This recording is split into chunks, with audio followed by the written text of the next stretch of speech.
Hey there, YouTubers!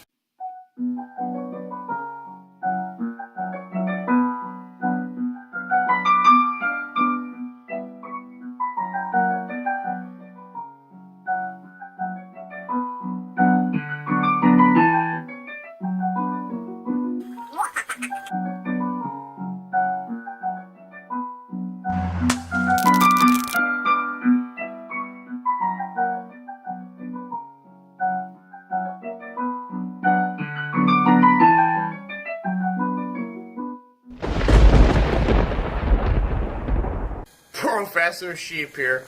Welcome to my first meteorology video. Now, I've done meteorology videos before, as you've seen my crazy weather videos. But, as I've been told, those videos are boring, there's no science, hardly if any at all, they're not organized, and they're just not very good. So I decided, well, I can still take crazy weather clips and put them into an educational video, like today's meteorology videos. Now, I'm also trying something new, not just with meteorology videos, but with all my videos. I tend to just spew information at you and tell you, trust me. But now I'm like, well, I have another layer of trust. I'm going to have sources in a link in the description below. So, I'm hoping all the information I say is in there. I know there's one bit that's not, but I know it's true, so trust me on it. Anyways, so let's get into today's topic. Precipitation. Now, precipitation is the fundamental part of meteorology, because precipitation is what falls out of the sky. Now, we're going to focus on what falls out of the sky that's made of water. Now, almost all precipitation that falls in the form of water starts off as snow. Now, how does snow form? Well, looking at the molecular level, let's go over to my molecular model here. Water will stick to dust or smoke, and so it'll clump together. And if it's cold enough, which typically it is in the upper atmosphere, it'll begin to form these crystalline structures. And so the water will go through a phase change of deposition, going from like gas to a solid because of how cold it is. And so these water molecules will clump together, forming beautiful crystal lattices that then, once they get heavy enough, fall to the earth in the form of snow. Now, if they go through a warm patch of air, anything that's warmer than 0 degrees Celsius, they'll turn back into rain droplets. Fun fact about rain droplets: they're not actually in the classic teardrop shape or raindrop shape. They're actually in more of a top of your hamburger bun shape. So the bottom is flat because of the air that's rushing up and hitting it as the raindrop approaches terminal velocity. And so you have this nice rounded top because the air will hit this and it'll come up like this, which is why people originally thought it'd be in the shape of a raindrop. But because of how much resistance the raindrop is receiving, it flattens out the bottom. And so, now as we've approached rain and we talked about how snow falls to the ground, I have some clips. So here's a clip of some snow. So it is currently snowing, and actually, as of 6 a.m., we are now out of a blizzard warning, luckily. Oh geez, I'm going to slip off the stairs here. But it is, oh boy, I bet you can't hear me, but it's getting windy. Like that. Now here's a clip of some rain. See this tree laying down? It took my power out. There's power cables there. If I can hold my phone still enough, you can see them. There's a line running down like that. Those are my power cables. They're under my house. I watched the tree. It was swaying back and forth when a big gust of wind came up, and I'm like, well, I hope no tornadoes coming. Right, those are probably boring, but I'm going to tell you this. They're important because if I don't show it, it seems like, how can you talk about this if you've never experienced it? I've actually experienced all the forms of precipitation I'm going to talk about. I just don't have videos of all of them. And that's the rest of the video. I don't have actual video footage. So, the next one, as the water falls to surface, a few things can happen. It can either A, turn to freezing rain, B, turn to sleet, C, stay as a water droplet, and that's about it. So freezing rain, how's that work? Well, let's talk, how does sleet and freezing rain work?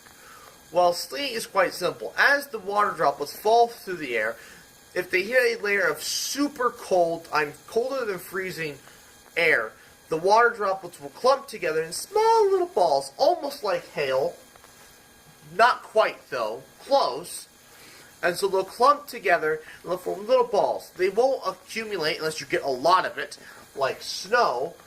But at that point, if you're getting a lot of sleet, it skews the line between sleet and snow. And so you just gotta be watching carefully. But sleet are tiny little balls, almost like little ice pellets that fall to the ground. And you'll know the difference between sleet and hail. Sleet usually comes in the winter and are very small, and hail is usually the smallest. It gets about pea-sized. Sleet is even smaller and doesn't fall nearly as fast. And so, you know, the sleet will bounce because it's basically ice. Now, freezing rain is far more dangerous than rain, snow, and sleet. Freezing rain is what happens as the water droplets fall through the atmosphere. They hit a patch of air that's colder than 0 degrees Celsius, but doesn't freeze them. The water becomes super cold. And I've been wanting to do a video on super cold water. I just haven't gotten to it, I guess, is the excuse.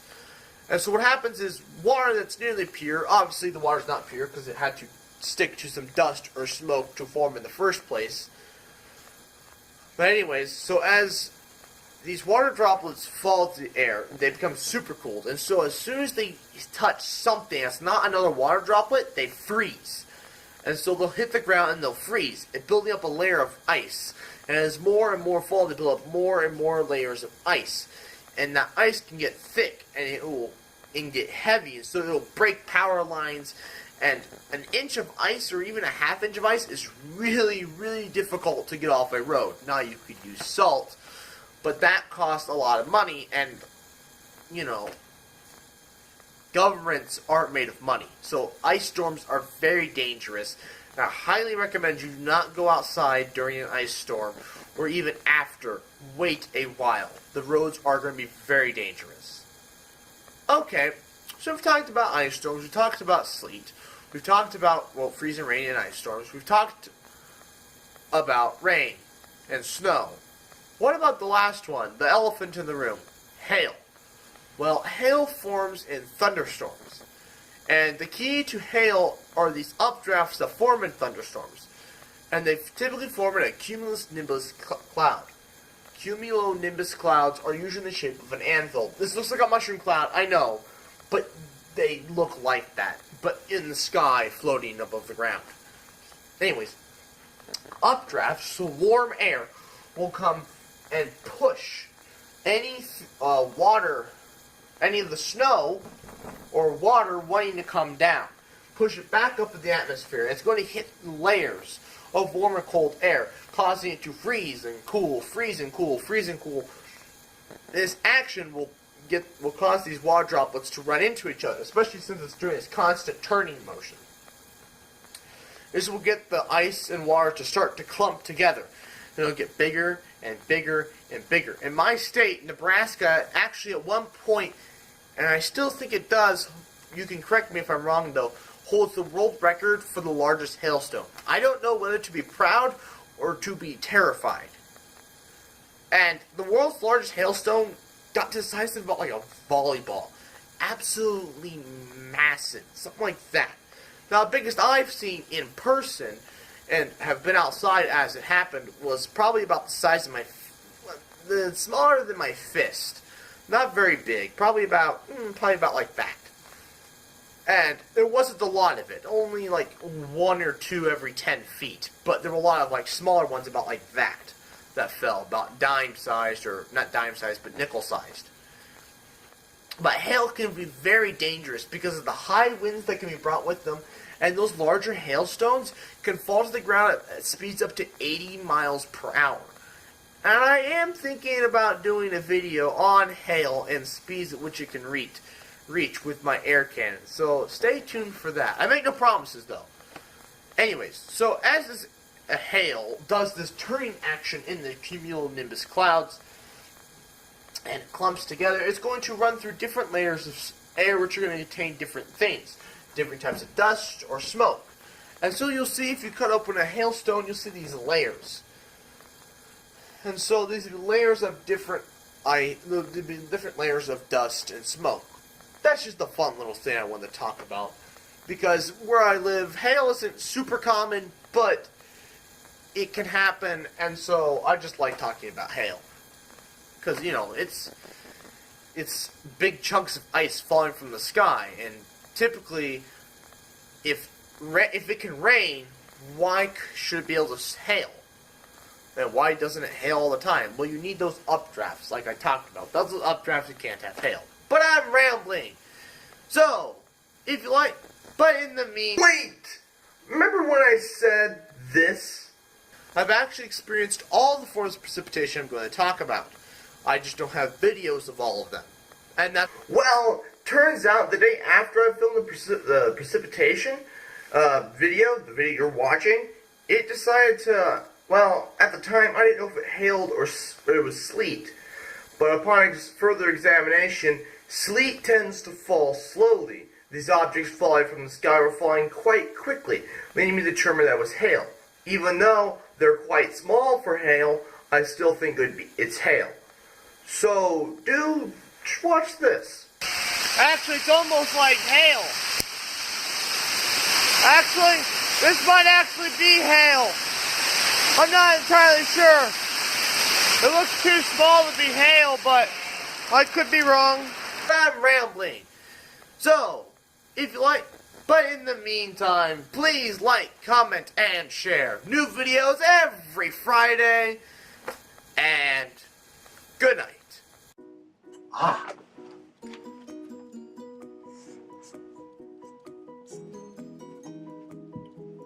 Oh, you're still here? Well, if you want to see more, check the playlist. And while you're there, please consider subscribing. Now, Marvel for 20 seconds.